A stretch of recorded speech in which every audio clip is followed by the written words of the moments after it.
Assalamualaikum warahmatullahi wabarakatuh, kawan-kawan semuanya. Selamat datang di channel Ngobrol Horor, channel Ngobor.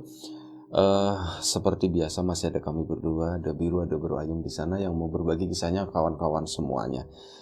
Dan sebelum kita menuju ke Bro Ayung, seperti biasa juga kami mau mengucapkan banyak-banyak terima kasih untuk kawan-kawan semuanya yang udah kasih support, udah kasih dukungan. Terima kasih juga buat kawan-kawan yang udah ngasih like, udah nge-share ke yang lainnya. Nggak lupa juga terima kasih banyak buat kawan-kawan yang udah ninggalin komentar. Betul. Dan kawan-kawan yang udah ngasih super thanks ke Ngobrol Horor. Terima kasih banyak semuanya. Baik Bro Ayung, monggo waktu dan tempat dipersilahkan. Baik, terima kasih Mas Biru atas kesempatannya. Tanya apa kawan-kawan dulu seperti biasa.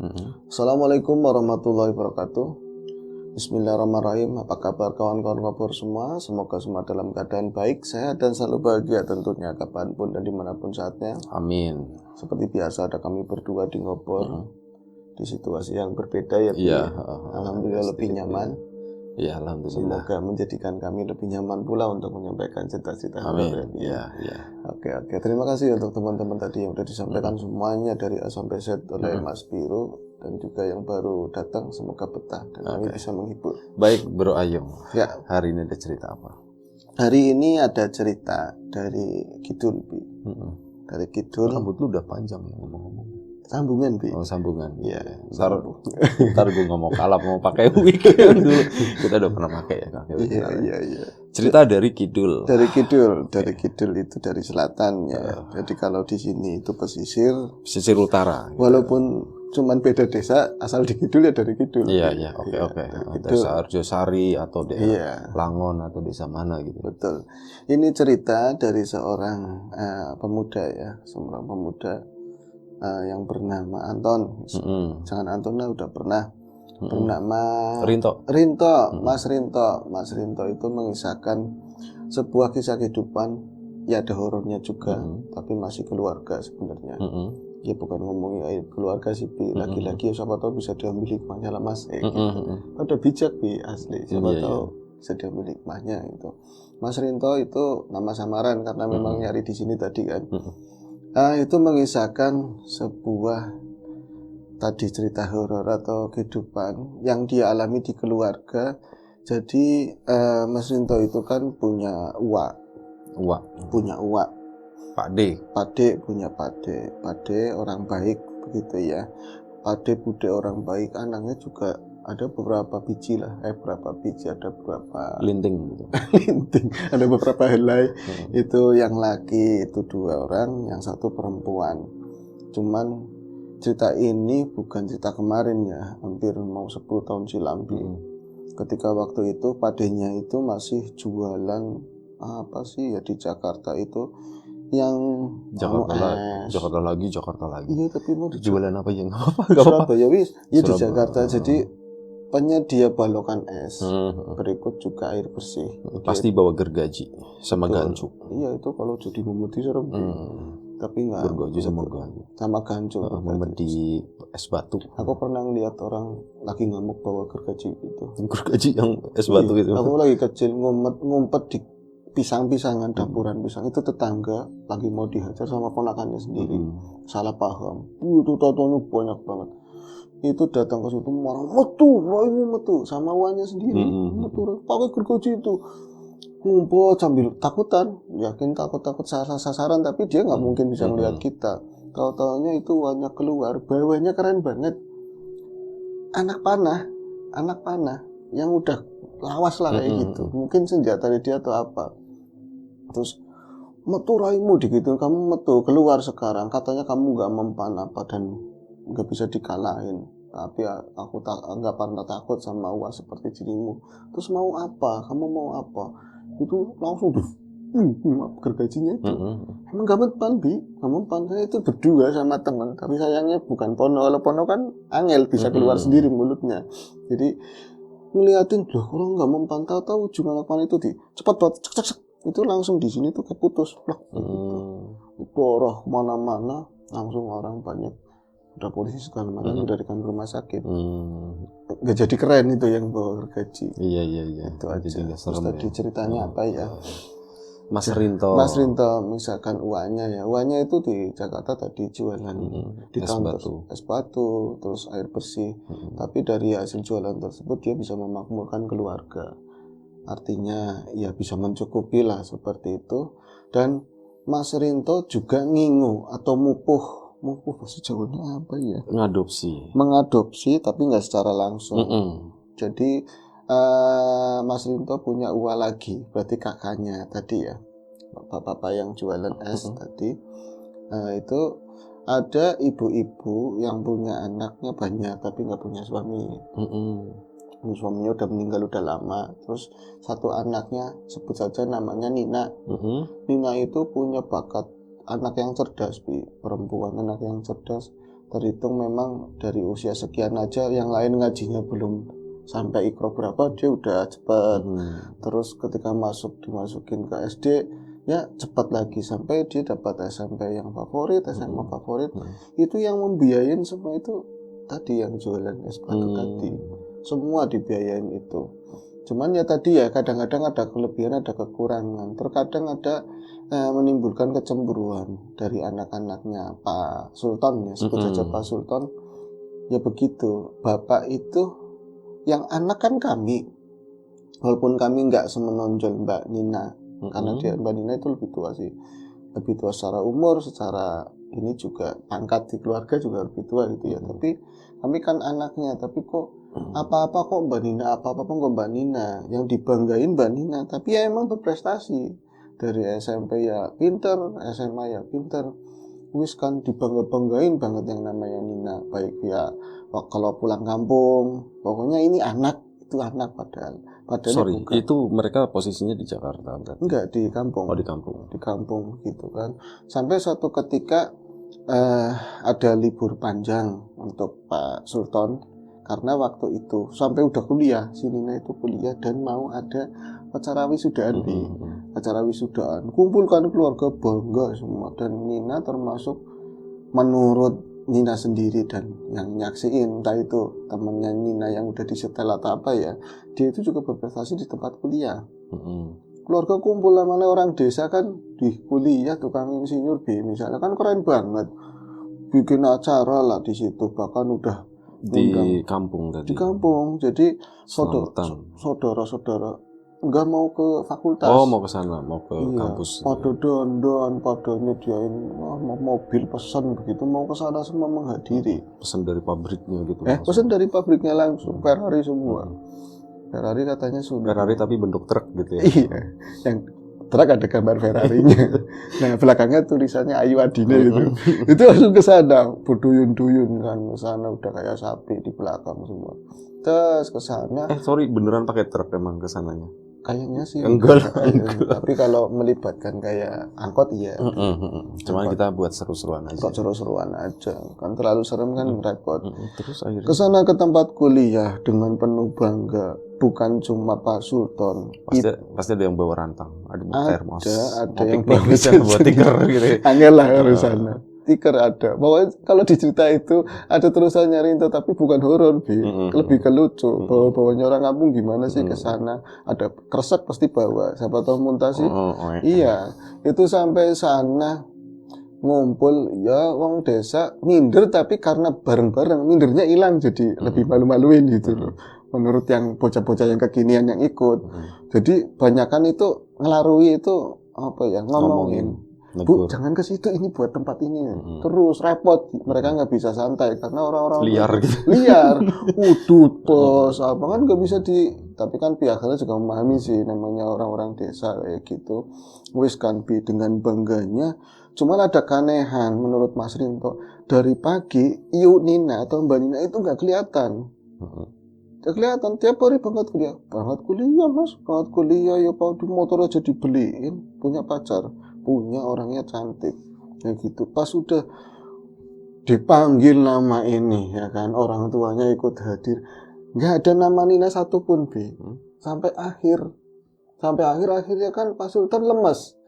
Ini masa sih bocah sebaik itu berprestasi, anak baik yang saya banggakan, dan dia juga tahu saya itu cuma milik atau pamannya yang mengasuh dia, memberikan segalanya, masa dia nipu saya dan sebenarnya nggak kuliah atau apa, terus berkecamuk. Kalau warga-warga, wah bodoh nih, berang-berang ini bocah pangkatnya, orang tua yang dulu meninggal dibawa-bawa, mungkin kelakuannya ada yang nggak beres, nuruni ini. Iya. Akhirnya nanya, takutnya maring siapa ya? Tanya maring siapa? Di orang banyak banget begitu. Orangnya yang terkait ke siapa ya?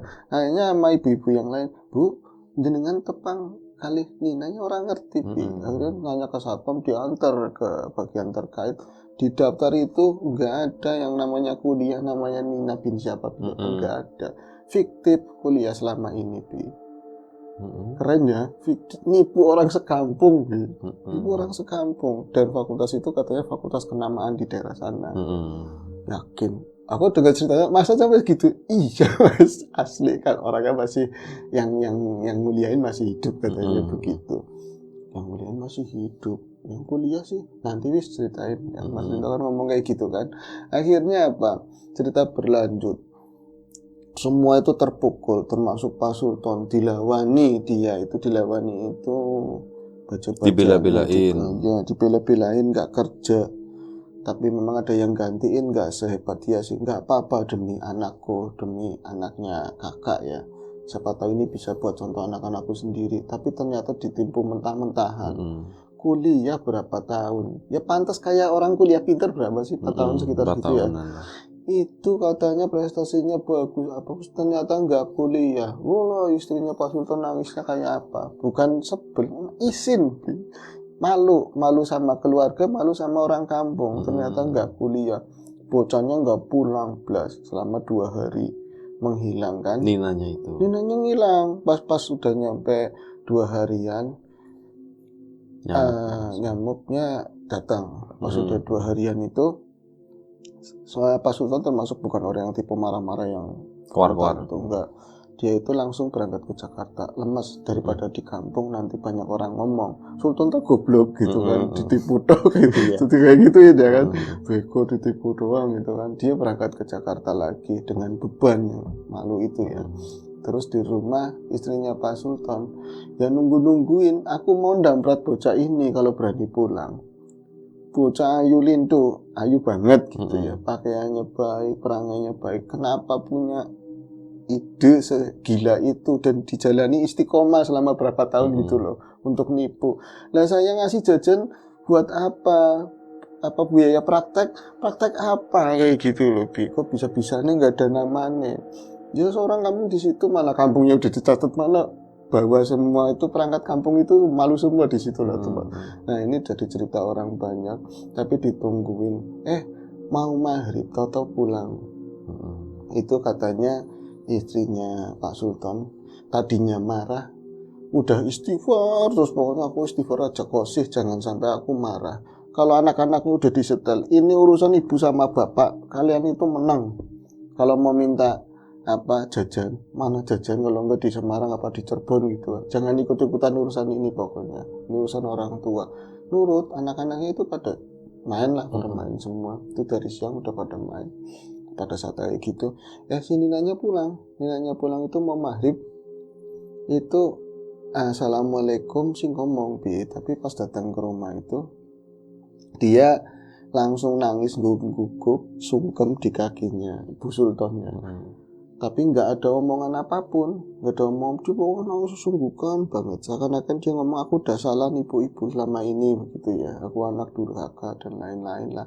Itu habis itu Ibu Sultannya nggak ada ngomong kamu begini, kamu begitu, nggak nanyain apapun, kayak wis kaku atine. Ya memaafkan sih, mencoba untuk maafkan, tapi udah gelo lah luar biasa.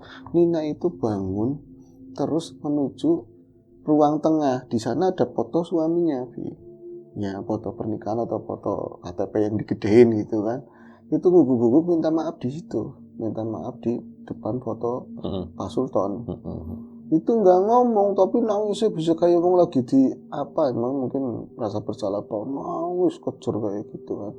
Terus habis itu udah nangis, balik lagi, nggak ke kamarnya dia, nggak ke Bu Sultan lagi, sungkem lagi, nangis lagi, nggak ngomong apapun, dan Bu Sultan juga nggak ngomong apapun.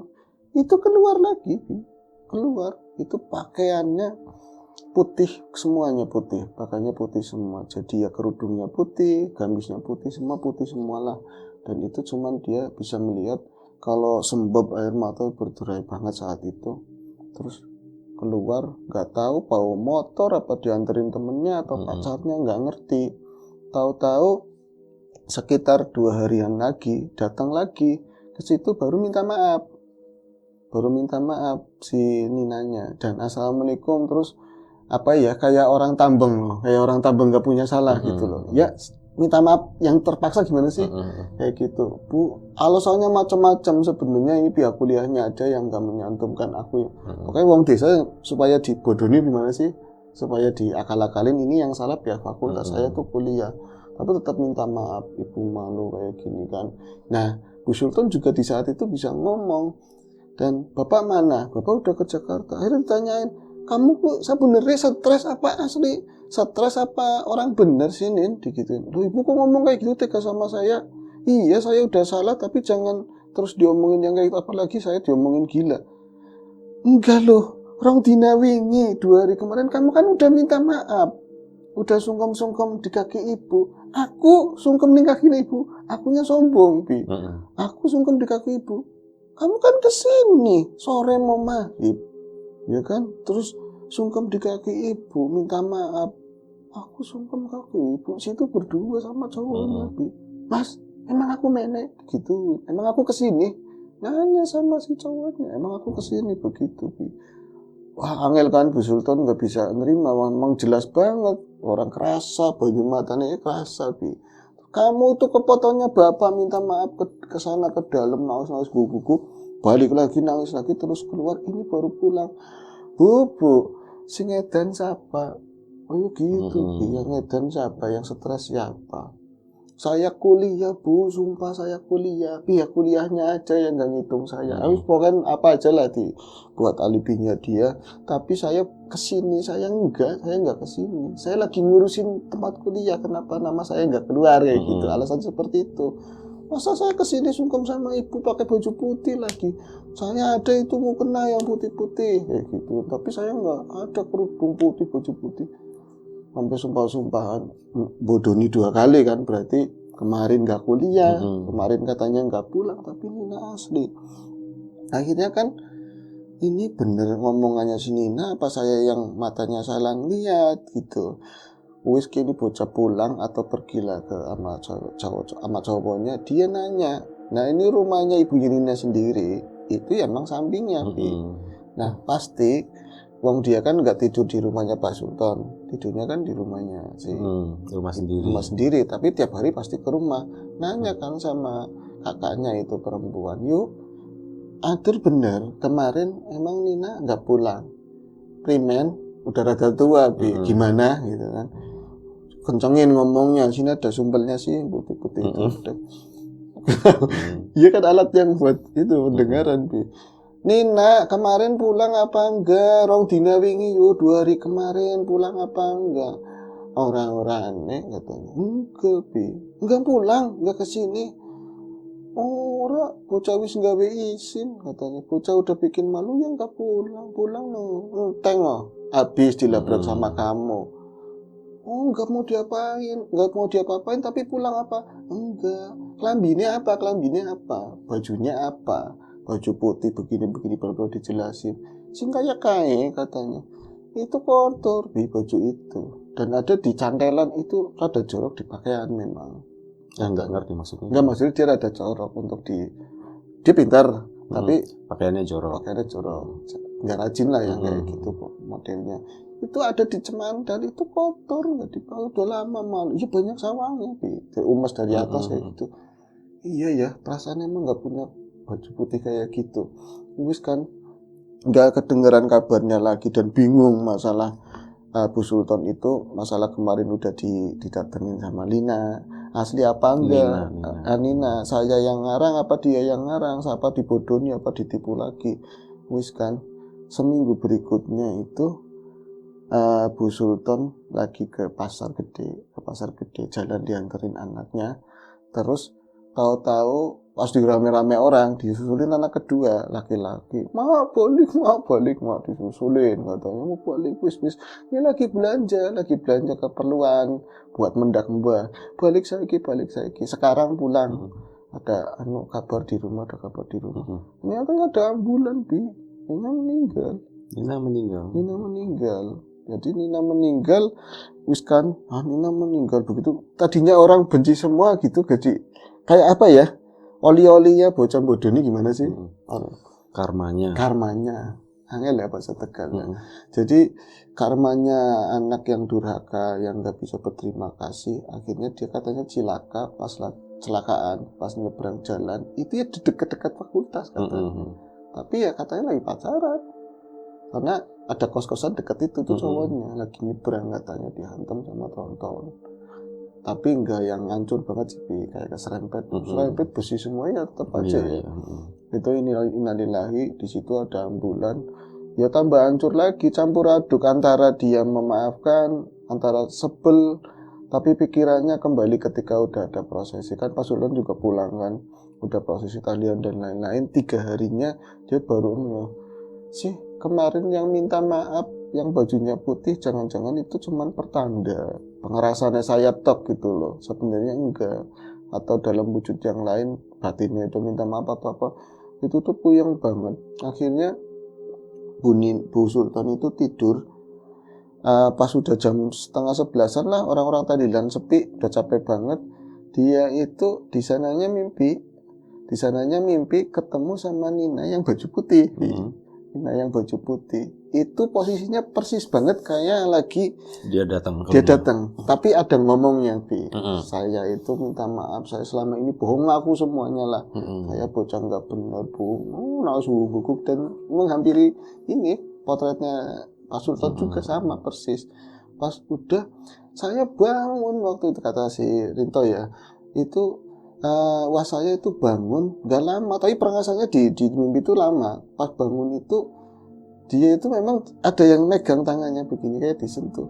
Itu kaget luar biasa, emang ada sosok itu ada sosok itu. Kan tidurnya bukan di kamar ya, kalau ada orang-orang kayak gitu kan di bawah ini ya gelaran.